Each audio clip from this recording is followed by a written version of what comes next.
So, let's jump into this Nepali to English language guide. It's like a complete go-to for anyone making videos or just wanting to learn the basics, right? Absolutely. It covers so much, from greetings to numbers, family terms, and even some essential phrases. Exactly. And it starts with greetings. For example, namaste translates to hello, and shubh prabhat becomes good Yeah, morning. It sets that warm tone right from the start. sure does. Simple yet so practical, especially for video creators who might want to open with a friendly hello. Right. And then it moves on to daily used words like pani is water, kana is food, gadi means car, and so on. It's like a Mm-hmm. mini dictionary. I really appreciate the way it breaks these down. True, though I was wondering if you might feel any of these translations oversimplify some of the cultural contexts behind these words. Well, that's a good point. While kana is simply food, there's a lot of cultural richness behind just sharing a meal in Nepali culture. So maybe, yeah, the guide could expand on that a bit. Right. I like that critique. It's important to note when things lose nuance in translation. Moving on, then, are the common phrases. We get tapainlai kasto cha, translating to how are you? And emtik chu is I am fine.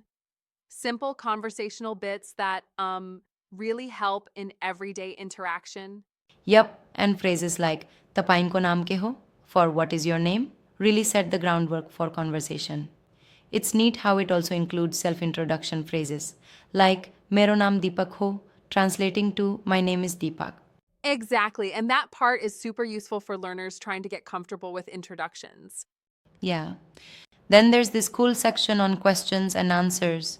They even cover how to ask if someone speaks English with "Ke tapain angrezi bolnu hunch?" And the simple response is either "Yes, I do" or "No, I don't." It's very straightforward. Right. And that really helps when you're in a situation where quickly needing to know if further explanation is necessary. It's almost like creating a mini language survival kit. Definitely. And it doesn't stop there. They also include numbers and time. You know, ek is 1, dui is 2, all the way to pachis, meaning 25. Plus, time expressions like bihan for morning and beluka for evening. It kind of reminds me of those language apps where you practice numbers with flashcards.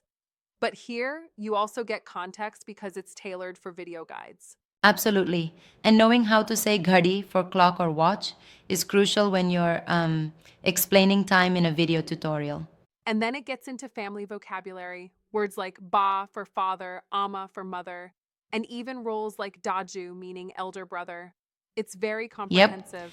I like how that section gives a peek into social structures too. Family words carry a lot of weight in everyday Nepali conversation. Totally. And then the guide wraps up with basic sentences. It includes, for instance, Malay Angrezi Sik Mancho, which means I want to learn English, and Tapai Ramro Bolnuhunch, meaning you speak well. These sentences are Indeed, key for someone starting out. right? And they even have an expression for when you don't understand. Em tapain lai buzdin translates to I don't understand you, plus a polite request to alikti bistaray bolnuhos, which means please speak a bit slowly. That's very practical. It's like you've got these ready made sentences that help bridge communication gaps. Even the thank you and please help me phrases in both languages make it really accessible.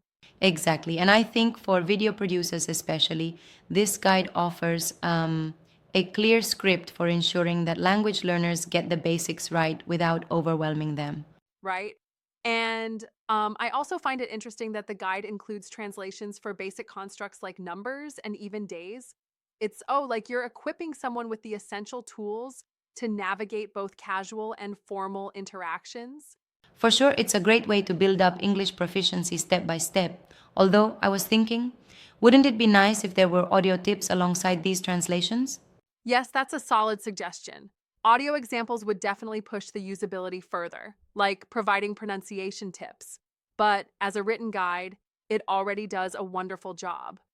Absolutely. And it also has that aspect of really grounding the learner in everyday language. No mind boggling advanced vocabulary here. Yeah, it's so targeted. It's like, if you were heading off to Kathmandu, you'd have all the basics to fall back on when interacting with locals. Mm-hmm.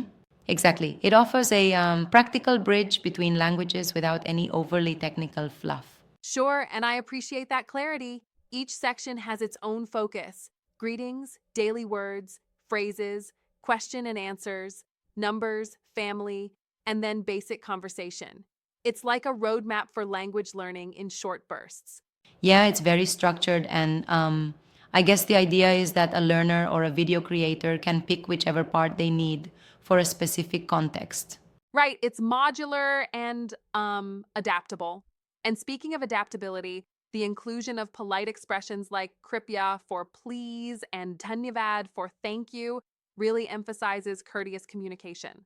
Right, exactly. And that politeness factor is such a key part of both Nepali and English. Mhm. And the part about questions like kitapai malai angrezi sikaun saknuhunch for can you teach me English adds that practical real world usage. It's almost like a conversation starter for language exchange. Totally. It encourages interaction. And it's interesting how a few simple phrases can open up so many doors in cross cultural communication. Absolutely. And even though I mentioned earlier things could be even richer with audio cues, the guide is very um functional for what it aims to do. Get the essentials across quickly and clearly. Hmm. Right. It's definitely a handy tool for beginners and even those who might be brushing up on their language skills. Exactly. And it's like a friendly introduction, a language companion that acts as a stepping stone into more in depth conversation as one gains confidence. Yeah, absolutely. I really appreciate how it balances everyday vocabulary with practical phrases. It feels comprehensive without being, well, overwhelming. Right. And by keeping it simple and contextual, it essentially demystifies language learning for, say, a content creator or even someone preparing for travel. Yep, it's a smart approach. I mean, with guides like these, language barriers become a little less intimidating. Exactly. So, in a nutshell, this Nepali to English guide is a brilliant toolkit for everyday communication and a neat resource for anyone looking to learn or share through video. Right on. Well said. It's practical, engaging, and perfect for getting started with the essentials.